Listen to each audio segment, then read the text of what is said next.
Help Wanted 2. I've been cautiously excited for this game, seeing that Help Wanted was my previous favorite game in the FNAF franchise, but also, given Stillroll's record and splitting development between this and Ruin, I was prepared to be disappointed. But now, having played the game, was I? No, not at all. This is, in my opinion, the best FNAF game. It blends the improvements of modern FNAF with what Stillroll does best, VR. And I'm a little disappointed in the fact that this wasn't a straight up campaign like Sister Location. That could have been really cool. And also a lot of the minigames follow a very similar structure, as we'll soon see, but honestly, I can't complain. The lows here are higher than Help Wanted's lows, and the highs here are some of the highest in the franchise. And just before Ruin came out, I ranked all the minigames from Help Wanted. Don't watch it, it's very bad. Now, let's give this the same treatment. Similar to that video, I'm not ranking every individual minigame. I've grouped similar games together. Also, I pulled my quad recently, so a good portion of my footage is from me sitting down. Sorry guys, I'm only human. Also, minor spoilers ahead. So, first and foremost, the worst minigame in this collection is better than like 5 of the lowest entries in the Help Wanted. That being said, remember Pirate Ride? I loved that in the original Help Wanted way too much, and I cheered when I saw that it was returning in the trailer. And I'm happy to say that Pirate Ride in Help Wanted 2 is still great. So, whose big brain idea was it to make another far worse version of it? Phaser Blast isn't insufferable, it's just incredibly disappointing. You shoot lasers at cardboard cutouts? Okay, but why wouldn't I just go play Pirate Ride then? Or any other VR shooter? Oh, in the second round you throw balls? Have you ever thrown a ball in VR? It is not the most intuitive thing in the world. Oh, the third round gives you a dart gun, and then this is a little FNAF 1 game within a game. The fourth round, yes, 4, is the same thing but with FNAF 2. And this is just utter chaos, sometimes in a good way, sometimes not. These two ideas are cute ideas that just don't land anywhere. Oh, and there's a secret 5th level by shooting all these rockets in the previous levels, and okay, this level is pretty fun. Keeping Springtrap at bay in the dark is pretty cool, but my point still stands. And I know I shouldn't get too mad at this, but what is this setting? Curse of Dreadbear Fair? What's wrong with the pizza box? You know, where Phaser Blast actually is. That actually would have been a way cooler idea for a game.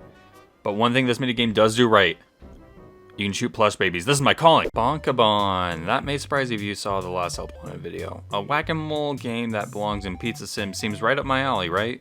Well, that's a lie. This game is a lie. It's actually a survival game featuring my sworn enemies. I hate these, but I'm so glad I can whack them.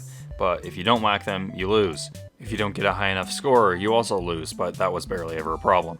In the second round, you have this darkness and this wire reconnection thing and these eyes. These are fun, but I honestly would have probably just preferred if this had just been a simpler minigame. That probably couldn't have saved it though. This is just a meh idea overall. But I think it's better than Phaser Blast because there's less of it. Have you ever tried bowling sitting down or in VR? Bonnie Bowl is just another meh idea. This would have been a great insecurity breach, but as part of Help Wanted, it's just fine. It's another lie. It's a bowling with survival elements. The interruptions are fun, but can feel like annoyances more than coherent gameplay mechanics. I'm sorry, if you just wanted to bowl in VR, you're gonna have to look elsewhere. Well, at least I can throw bowling balls at plush babies. That's actually a plus I can give all 3 of these bottom entries. They know that plush babies are horrible. And again, these bottom 3 are really just more disappointments at worst. You know, like the gargoyles and Hunchback. Weird analogy, but alright. I completely forgot the Freezer game existed. I almost went in to record this voiceover when I came across Markiplier thumbnail that showed this minigame, and I realized I completely omitted it from my list. It's basically just a parts and services level, just completely forgettable. It's nothing painful, but I couldn't tell you much about it, what it entails.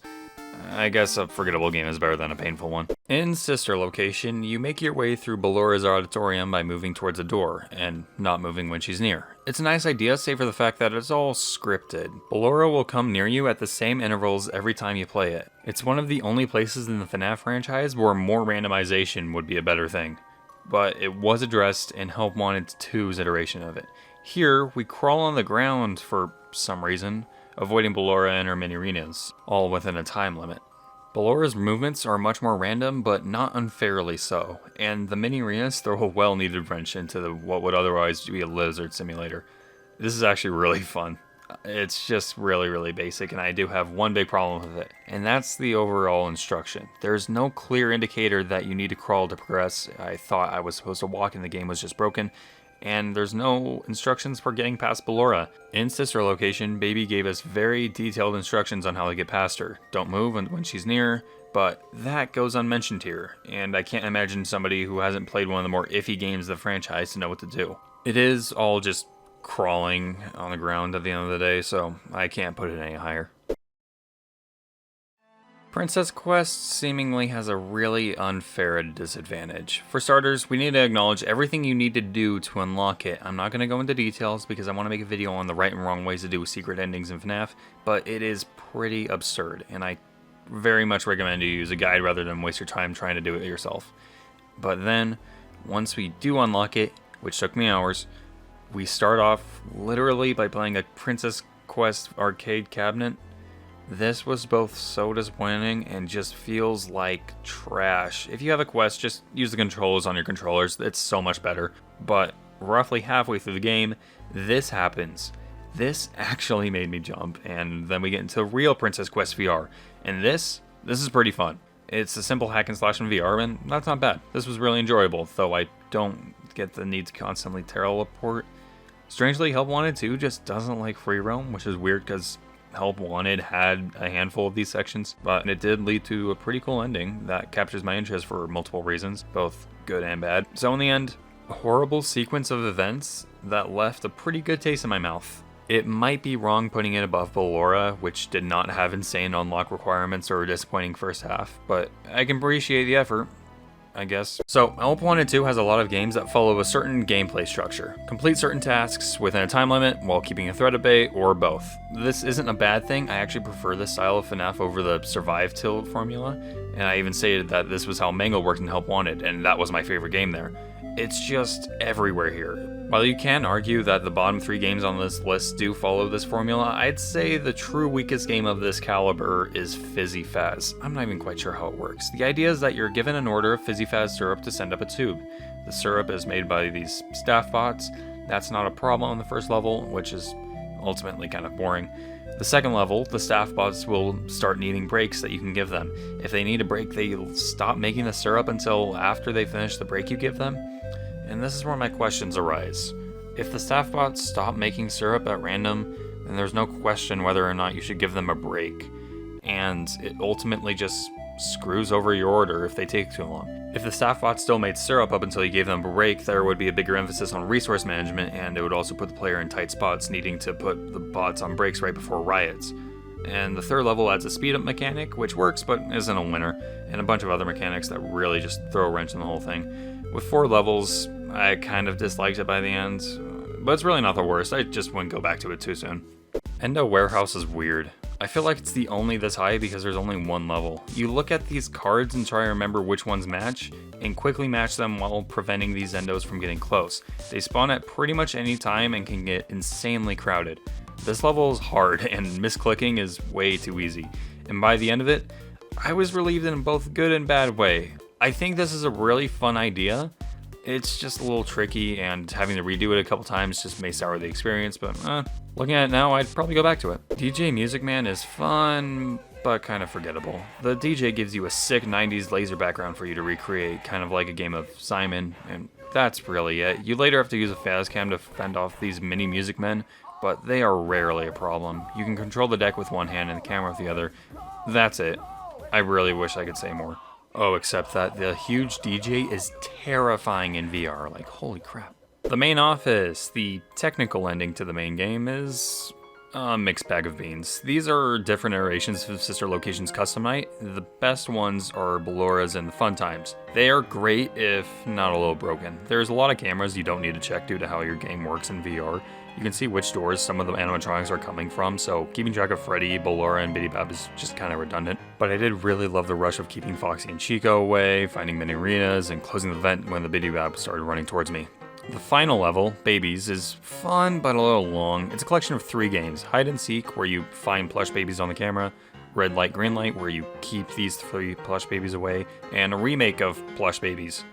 And you know what? I'm kind of okay with this. It's much simpler, sound cues are much more clear, and there's no battery on the flashlight.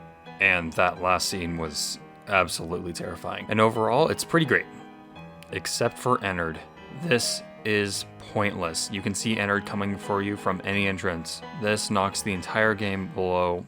A certain controversial YouTuber once said that the break room is the best part of Bay's sister location, and I'm sadly inclined to agree. I still think it's pretty fun, even if it's not worth going back to, and this iteration is just about as fun, but for different reasons. For starters, this environment is absolutely incredible. It's so dark and creepy, especially in VR. Secondly, we use levers to charge up these different breakers, and we aim a megaphone at Funtime Freddy to keep him away. That may seem easy enough, but there's actually 2 breakers for each lever.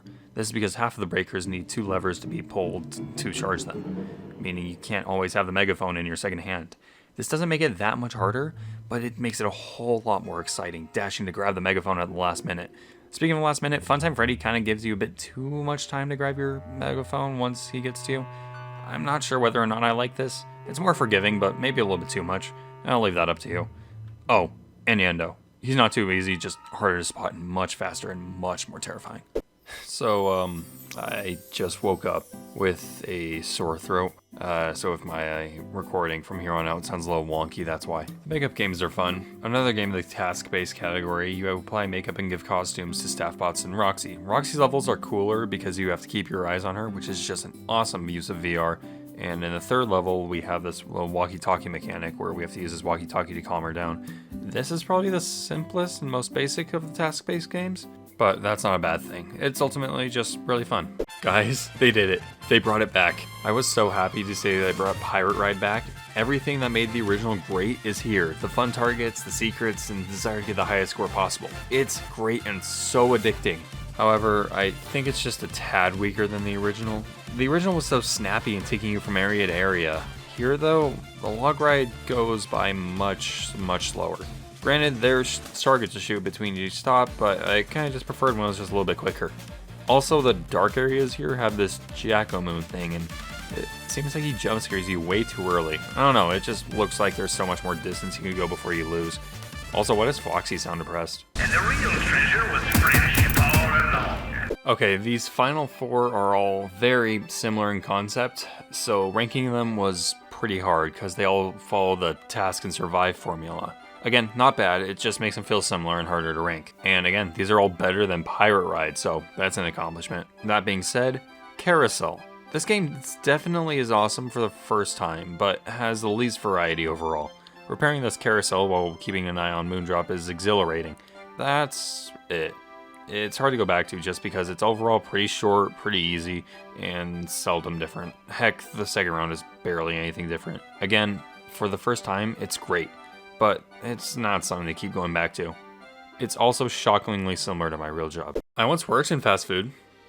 It was the only job I was ever fired from, but food prep is pretty fun. It's basically a VR FNAF version of a cooking game like Order Up or Overcooked. You prep food based on an order. These are all really creative and nicely fit the pizza flexi. Oh, I think it would be sick. Getting an effective flow for doing orders is super fun, especially in VR, but some of these are long with no checkpoints, specifically the second level, and the margin for error is much smaller as well, just like the real fast food industry. But in that time, it is a real fun coordination and time management puzzle, unlike real fast food. Okay, I've been going back and forth on these last 2, so they're kind of both tied, but I'd say this one is just a little bit lower. First Aid. This one is a mix of food prep and carousel. You're given a helpy with a myriad of medical problems, and we must fix him without attracting any animatronics. It's fun, but I have a few problems. Most notably, the only difference between the animatronics is how fast they come to your office if you make noise. It just would have been nice to see some more variety in keeping them away. And there are a handful of weird mechanics, like having to look at animatronics to repel them, or that some screams are just unavoidable. But that's really it. It's really fun. In all honesty, I kind of wish there was more of it. Just like arts and crafts is just such a fun idea. It's a Simon game, similar to Music Man or Makeup, but I find it a bit more interactive. Combining the paint with the art pieces that you have to shoot to get is super fun. But where this level really shines is in the second iteration of it. Here, rather than a time limit, we have Moondrop, the dark, and a rechargeable flashlight. And the flashlight isn't nearly as bad as, say, something like Plush Babies. The rush of making the art with semi-limited power while keeping Moondrop at bay is nerve-wracking, yet not rushing. and that easily makes this the best game in the package in my opinion. But sadly, unlike the worst game in the package, there's only 2 levels of this, which is really sad. I really could have used another round of this or 2, but maybe it's a good thing that this game didn't overstay its welcome. It really does exemplify all the best gameplay aspects of FNAF in my opinion. I do really love this style of gameplay, and I want to go into more detail on it. And that's Help Wanted 2. Man, I am so glad I didn't sleep on this one. This is definitely my new favorite FNAF game. It really just takes the best types of gameplay from throughout the series and crams it into one. And I'd totally be down for some DLC like Curse of Dreadbear. I do have some other thoughts, like the story, but I think that's enough for now. And between this and Ruin, good job Steelwool, you've regained my respect. And I think it's safer to say that you're no longer a taboo in the FNAF community. And I'm even more excited to see what comes next for the franchise. Even if it also kind of upsets me for completely separate reasons, but that's a story for another time. For now, thank you so much for watching. This video had a lot of technical difficulties behind it, so I'm really sorry that it took this long, and I really hope that everything goes well in the end. And if you liked what you saw, you know what to do. This is YouTube, but for now, Merry Christmas, Hanukkah, Festivus to y'all, and I hope to see y'all next year. My name is AJ Plays, and check out this trick shot. Holy crap, Mom, did you see that?